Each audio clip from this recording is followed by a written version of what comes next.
Salam damai Kristus, sahabat Bimkat yang terkasih. Senang sekali saya Ricardo Simamora. Kita akan bincang-bincang kembali lagi di obrolan penyuluh Katolik Kota Medan. Dan dalam episode kali ini kita akan mengangkat satu tema yang sangat sering kita rasakan, ya, sering kita pikirkan, yaitu tentang harapan. Oke, bersama saya sudah hadir dua narasumber kita. Yang pertama Pak Hama Stoang. Bagaimana kabarnya Pak Hama? Sehat walaupun cuaca mendung, tapi tetap semangat. Oke, baik. Dan yang kedua ada Pak Marulam Nenggolan. Sehat ya? Sehat walaupun.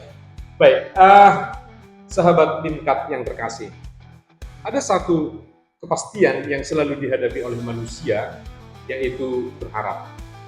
Dan hari ini kita akan berbincang-bincang tentang bagaimana sebenarnya kita memahami harapan itu di dalam pandangan ajaran Gereja Katolik. Nah, saudara-saudara terkasih, sahabat Bimkat Kota Medan. Kalau kita berbincang atau kita berbicara tentang harapan, nah bagaimana sebenarnya Alkitab, ya, khususnya Perjanjian Lama, Pak Hama, ya, memberikan pengertian tentang harapan ini. Baik, jika kita lihat dari beberapa kutipan teks kitab suci tentang harapan, ya, pada umumnya secara keseluruhan di Perjanjian Lama itu dikisahkan tentang pengalaman bangsa Israel, ya, di dalam mengimani, menghidupi iman mereka kepada Allah.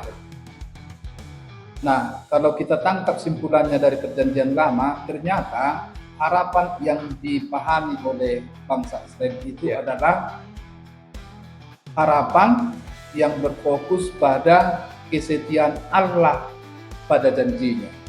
Jadi di dalam Perjanjian Lama itu ternyata ada janji Allah yang diberikan Allah kepada bangsa Israel sebagai bangsa pilihan, bangsa pilihan, ya. Dan mereka setia pada janji yang diberikan Allah itu.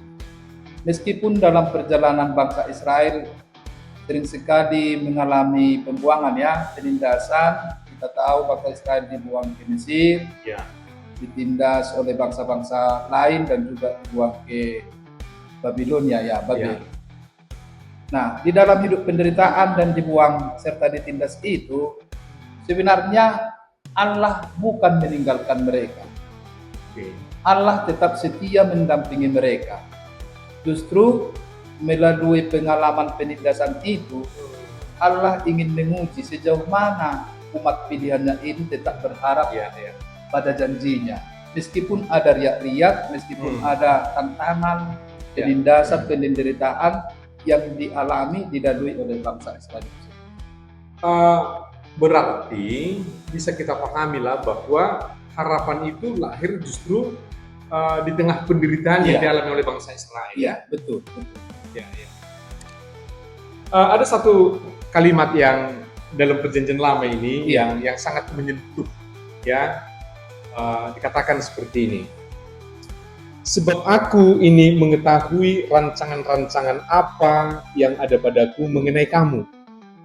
Rancangan damai sejahtera dan bukan rancangan kecelakaan, untuk memberikan kepadamu hari depan dan penuh harapan. Iya. Nah, ini kalimat ini sangat meneguhkan bagi orang yang mengalami penderitaan, kan? Iya. Dan sahabat Bimkat yang terkasih, mungkin ada satu kutipan kitab suci juga dari Perjanjian Lama yang terkait dengan harapan ini. Iya, betul. Jadi seperti sudah disampaikan oleh Pak Ricardo tadi, sebenarnya dalam kitab Nabi Yeremia dikatakan tadi bahwa Allah telah memberi rancangan damai sejahtera. Rancangan berarti rencana terbaik sebetulnya. Bukan rancangan kecelakaan. Untuk memberikan kepada bangsa Israel hari depan yang penuh harapan sebenarnya. Tetapi kalau kita lihat pengalaman bangsa Israel, justru di dalam penderitaan itu memang tidak bisa dipungkiri bangsa Israel kadang berpaling, ya, meninggalkan Allah itu sendiri. Sepertinya mereka putus harapan. Tetapi Allah ingin menegaskan bahwa melalui para nabinya Allah tetap sebenarnya menyertai. Allah tetap sebenarnya ada bersama mereka. Hanya bangsa Israel kadang-kala kurang menyadari itu. Ya, ya. Maka bagi Allah penderitaan, penindasan bukan alasan untuk tidak berharap kepada Allah. Itu sebenarnya intinya. Ya, ya. Jadi penderitaan yang ada, penindasan yang dialami oleh bangsa Israel bukan alasan untuk tidak lagi berharap. Tetapi justru di balik penderitaan dan penindasan itu, Allah ingin membuktikan, tetapkah berharap bangsa Israel ini? Tetapkah mereka setia kepada Allah yang mereka yakini itu? Nah, itu ditegaskan kembali oleh pemazmur.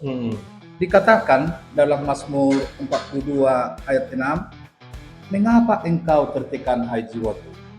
Berharaplah kepada Allah. Artinya apa? Di balik harapan bukan berarti tidak ada kesedihan, bukan berarti tidak ada kegelisahan, penderitaan.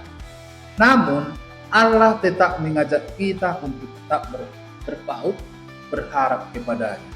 Jadi sangat jelas sebenarnya dari pengalaman bangsa Israel dan melalui peneguhan oleh para nabi bahwa penderitaan, penindasan, kesedihan, hal-hal yang mungkin mengguncang hidup kita bukan alasan yang kuat untuk tidak lagi berharap.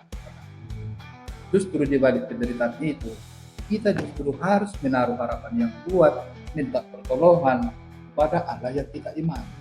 Kira-kira seperti itu sebenarnya konsep harapan yang dibangun dalam perjanjian lama. Iya. Baik, terima kasih Pak Hama. Baik. Sahabat BIMKAT yang terkasih, tadi kita sudah mendengarkan bagaimana harapan itu bisa kita pahami dari perjanjian lama, bahwa harapan bagi bangsa Israel itu bukan harapan optimisme buta, ya, tetapi keyakinan pada Allah yang setia pada janjinya. Situlah nilai dari harapan itu.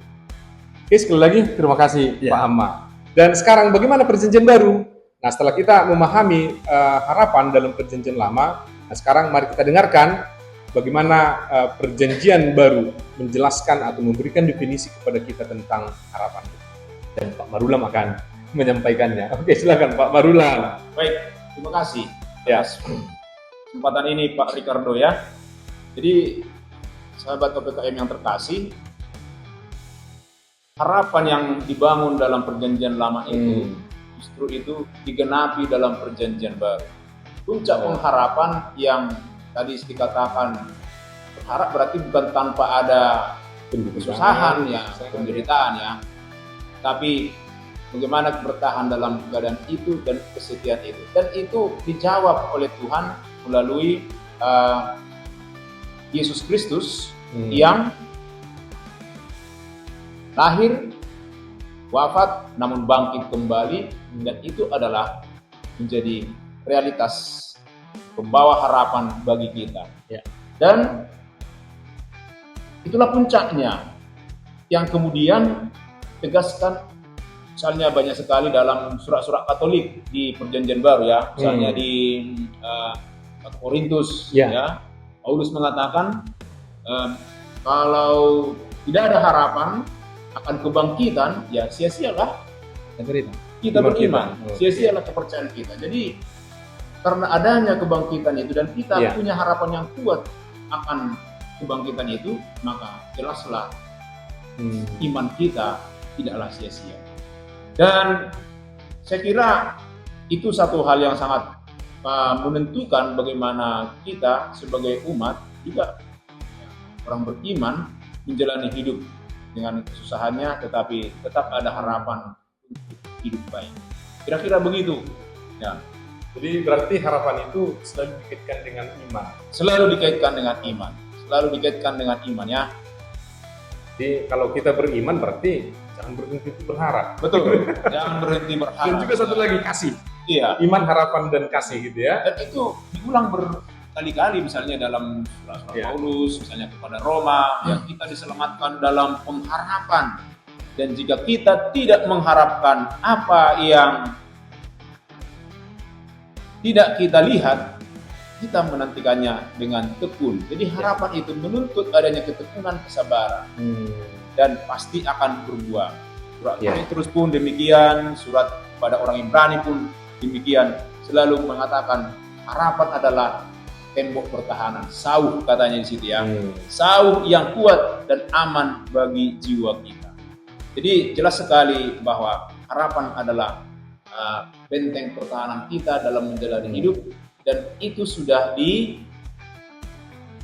diberikan realitasnya, jawabannya melalui kehadiran Yesus, bahkan kematiannya dan kebangkitannya. Itulah sumber harapan kita. Jadi jangan berhenti. Ya. Kalau ibaratkan dalam tradisi Batak kan ada Dali Hendatuli ya. Ya.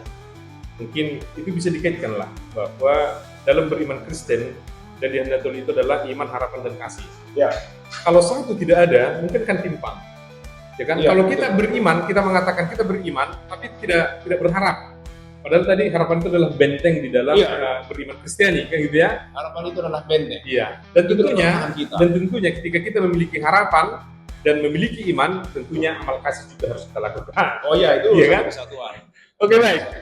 Ya, setelah kita sahabat OPKM yang terkasih, setelah kita tadi memahami arti harapan dalam perjanjian lama dan perjanjian baru, sekarang bagaimana sebenarnya bapak-bapak gereja memberikan pengertian tentang harapan ini, Pak Ahmad? Baik, kalau tadi kita sudah melihat sekilas itu harapan menurut versi perjanjian lama dan digenapi, harapan itu di dalam perjanjian baru, di mana tadi sudah sangat jelas ditekankan bahwa puncak pemenuhan harapan itu ada dalam diri Yesus Kristus. Kebangkitan Yesus Kristus. Dan pada akhirnya disitulah muara dari harapan kita sebagai pengikutnya.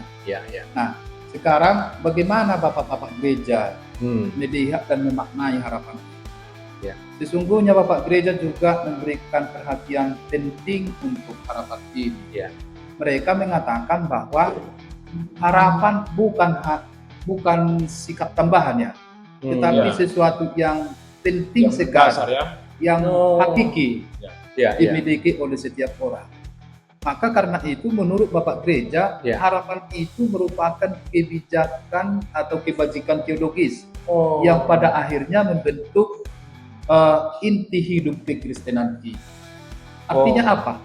Bahwa ciri khas hidup kekristenan kita itu ada pada harapan yang kita miliki. Bersama yang iman dan kasih. Bersama iman dan kasih. Itu sungguh ditegaskan oleh Bapak gereja kita. Jadi harapan itu bukan hanya sekedar tambahan dalam diri kita. Jadi dia berdiri sejajar. Berdiri sejajar di antara iman, harapan, dan unsur kasih itu ya. Harapan, iman, dan kasih. Maka bukan sikap tambahan. Boleh aku berharap hari ini, besok tidak. Tetapi harus terus menerus sebagai bentuk kesetiaan kita kepada Tuhan yang kita imani, harus melekat dalam hidup. Supaya harapan itu bukan sebagai sampingan saja, tetapi sebagai satu hal sikap yang harus kita miliki dalam perjalanan hidup kita tentu. Ya, seperti yang dikatakan Santo Agustinus ini, dia mengatakan bahwa harapan itu sebagai iman yang mengarahkan diri pada masa depan. Nah, gitu ya. Santo Agustinus pernah mengatakan seperti itu. Nah, maksudnya sahabat OPKM, Santo Agustinus itu mau menegaskan bahwa iman yang kita hidupi hari ini selalu terbuka pada janji Allah yang akan digenapi kelak. Dan tadi sudah disinggung bahwa Allah sudah memenuhi janjinya yang menjadi harapan bangsa Israel. Bahkan sampai ke kita harapan itu dengan kebangkitan Yesus Kristus gitu ya. Maka saya mau tambahkan sedikit tentang apa yang dikatakan oleh Santo Agustinus itu bahwa harapan itu diarahkan kepada masa yang akan datang. Jadi bisa kita pahami maksud dari pernyataan Santo Agustinus itu. Ada harapan kronos, harapan sekarang. Yang saat ini mungkin kita berharap sehat-sehat, dapat rezeki, dijauhkan dari segala hal yang tidak baik. Itu harapan manusiawi kita saat ini. Itulah harapan kronos, harapan yang dibatasi oleh ruang dan waktu itu sendiri. Artinya itu tidak salah. Bahkan gini, manusia kan ada kecenderungan berharap terhadap Iya, keinginan dia, cita-cita Dan itu dia tidak salah. Sebagai manusia yang hidup di tengah dunia. Pasti ada harapan-harapan yang dia ingin capai. Misalnya kita berharap tahun ini 2026 pekerjaan ya semacam resolusi. Ya, harapan kronos. Harapan yang dibatasi oleh waktu. Tahun 2026 resolusi saya akan semakin disiplin, akan semakin bertanggung jawab dengan pekerjaan saya, tambah rezeki, sehat-sehat. Itu harapan masa kini dan di sini. Tetapi Agustinus menegaskan bahwa harapan tidak berhenti sampai batas ini. Tetapi ada harapan kronos. Harapan Kairos. Harapan kita pada ujungnya berpuncak pada kehidupan kita. Keabadian. Itulah sebenarnya buah dari iman kita. Nah, begitu kira-kira yang dimaksudkan oleh Santo Agustinus, bahwa dikatakan tadi harapan itu diarahkan ke masa yang akan datang. Masa yang akan datang itu kapan? Itulah Kairos ini. Kelak, sebagaimana sudah dijanjikan oleh Tuhan bahwa Dia akan memberikan tempat, kita berharap bahwa pada akhirnya mendapat keselamatan sebagai orang beriman. Itu sangat sejajar dengan apa yang dikatakan oleh Thomas Aquinas, kan? Iya. Thomas Aquinas. Mungkin ada satu karya Thomas Aquinas. Dalam semua teologi kan mungkin ada disinggung gitu ya. Juga itu misalnya bahwa harapan itu dorongan manusiawi untuk menuju kepada Allah. Nah, sebagai tujuan terakhir. Jadi orang kan berproses, hidup kita tidak hanya di sini. Hidup kita kan terarah kepada kekekalan. Dan Thomas Aquinas dalam semuanya mengatakan harapan adalah dorongan manusia menuju kepada Allah sebagai tujuan terakhir. Jadi di situ untuk mengandalkan Allah, bukan lagi kekuatan sendiri. Oke, baik. Terkait dengan harapan yang pertama tadi, harapan manusia yang sesaat itu. Kronologis. Kronos, harapan kronos. Karena memang ini menarik. Karena seringkali kita itu memiliki godaan, kita tergoda hanya untuk mengandalkan kemampuan kita, betul. Yang terkait dengan harapan. Nah, mungkin dari dua Bapak Gereja tadi yang memberikan penjelasan tentang harapan, bahwa ada dua sikap yang berbahaya dalam berharap ini, kan? Yang pertama itu adalah keputusasaan, bahwa seolah-olah Allah tidak lagi peduli dalam penderitaan. Mungkin kita berbincang sedikit tentang yang lagi viral ini. Anak 10 tahun loh, yang DNT kan? Yang DNT kan? Hanya karena tidak bisa membeli buku dan tulis, akhirnya dia putus asa dan sepertinya tidak bermakna hidupnya bunuh diri. Seandainya ini kan, dia sudah memiliki harapan, atau si anak itu sudah memahami pengertian tentang harapan. Mungkin tindakan itu tidak terjadi gitu ya. Jadi itu yang pertama ya kan, keputusasaan. Jadi sahabat OPKM, melalui podcast kita ini, apapun penderitaan kita, bukan? Meskipun kita mengalami kesulitan-kesulitan dalam hidup, janganlah berhenti berharap. Gitu kan? Karena ada kan sebuah lagu itu, Allah peduli itu. Allah peduli, Allah mengerti segala persoalan yang kita hadapi. Itu lagu itu sangat bagus untuk ini. Baik, kemudian yang terakhir lah ini, sahabat PKM. Tapi sebelum terakhir, saya mau tambahkan sedikit tentang makna harapan itu tadi, bahwa kadangkala kita terjebak tadi seperti sudah dikatakan, di balik keputusasaan, penderitaan, seakan-akan Tuhan tidak hadir untuk menolong kita ya. Tapi ada juga banyak kasus-kasus seseorang bisa mencapai sesuatu dengan apa yang diharapkan murni hanya karena kerja kerasnya, keangkuhan. Murni hanya karena perjuangannya. Pernah kita dengarkan sejarah kapal Titanic Dia dengan sombongnya berkata, karena kerja keras dia, karena kehebatan dia, kecanggihan teknologinya, dia berkata dengan sombongnya, Tuhan saja tidak bisa menenggelamkan kapal ini. Ternyata Tuhan mendengarkan itu.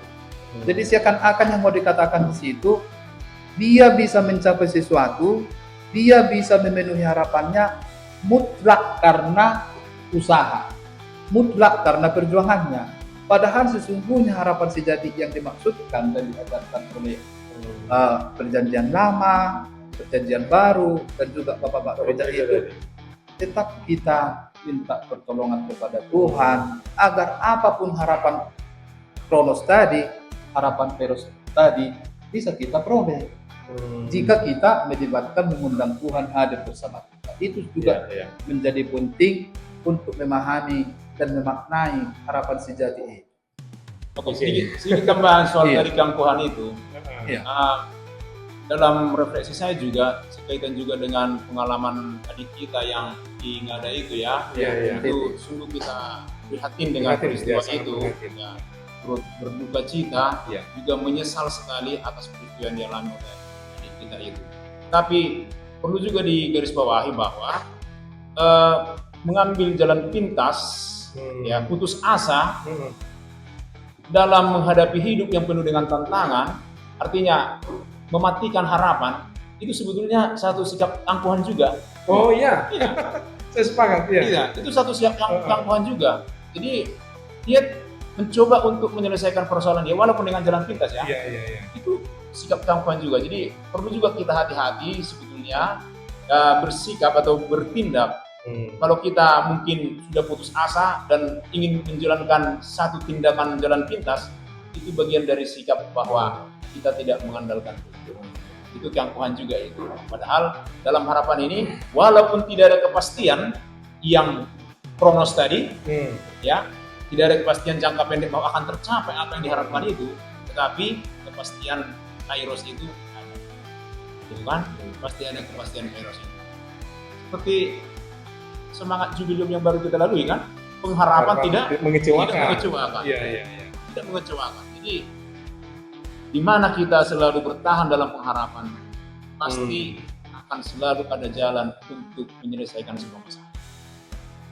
Dan itu sebenarnya harus dengan rendah hati dengan rendah hati kita meminta pertolongan dari Tuhan. Jangan justru dengan keangkuhan itu. Keangkuhan itu adalah bagian dari keputusasaan itu, bagian dari keangkuhan. Harus garis bawah Terkait. Baik, terima kasih Pak Ahmad, terima kasih Pak Tenggolan. Tapi ada satu hal lagi, sahabat PKM, supaya kita semakin mendalami tentang arti harapan menurut pandangan Gereja Katolik. Nah, tentunya kita tidak boleh melupakan dokumen-dokumen, dokumen resmi, gitu ya. Nah, mungkin ada dokumen yang terkait yang bisa menambah pemahaman kita tentang arti harapan ini. Pak Marulang mungkin.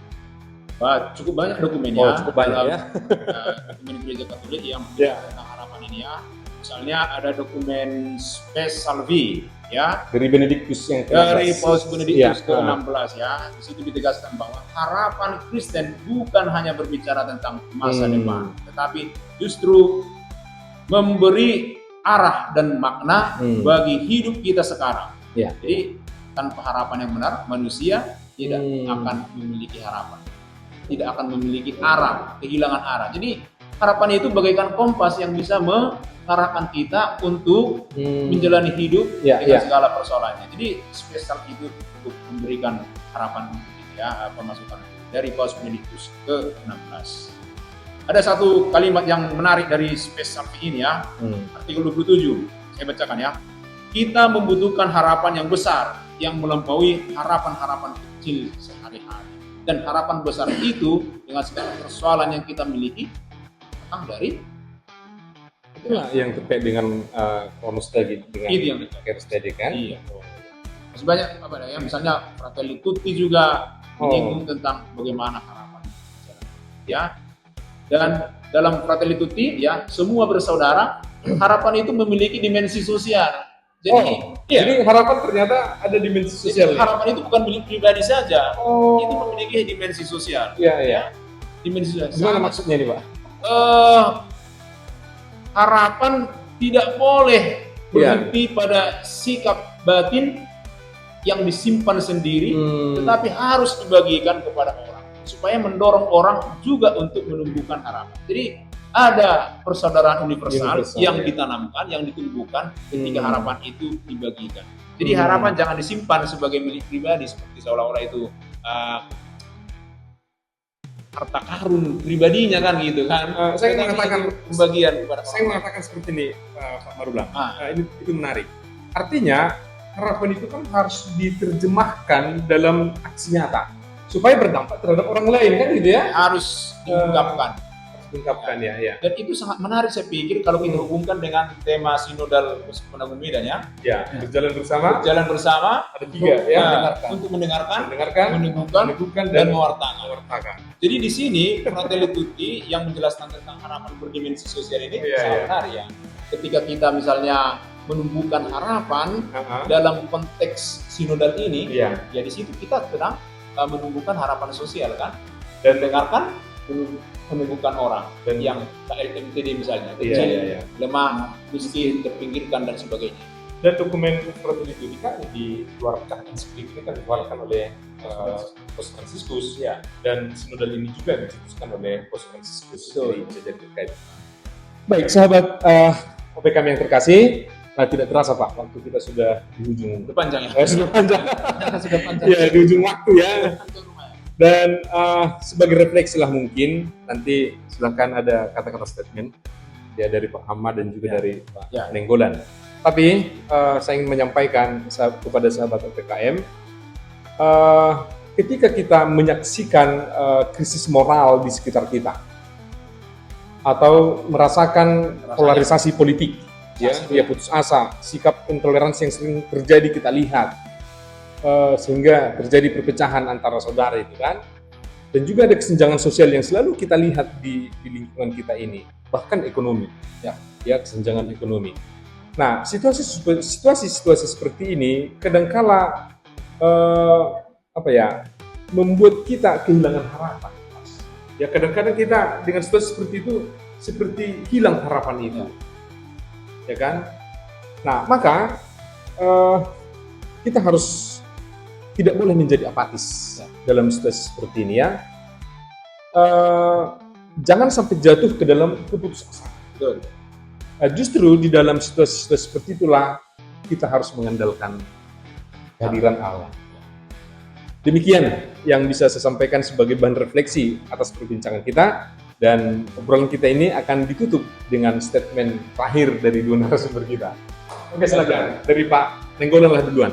Oke, sahabat OPKM yang terkasih, harapan merupakan senjata ampuh yang bisa kita gunakan untuk menjawab semua persoalan, untuk melalui kehidupan kita yang tidak pasti.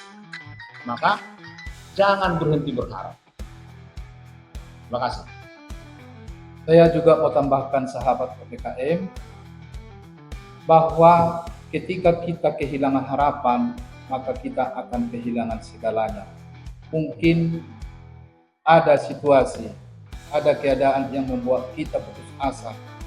Tetapi ketika itu yang membuat kita kehilangan harapan, justru kita yang rugi sendiri, tidak memperoleh pemenuhan harapan Kronos, apalagi pemenuhan harapan Kairos tadi.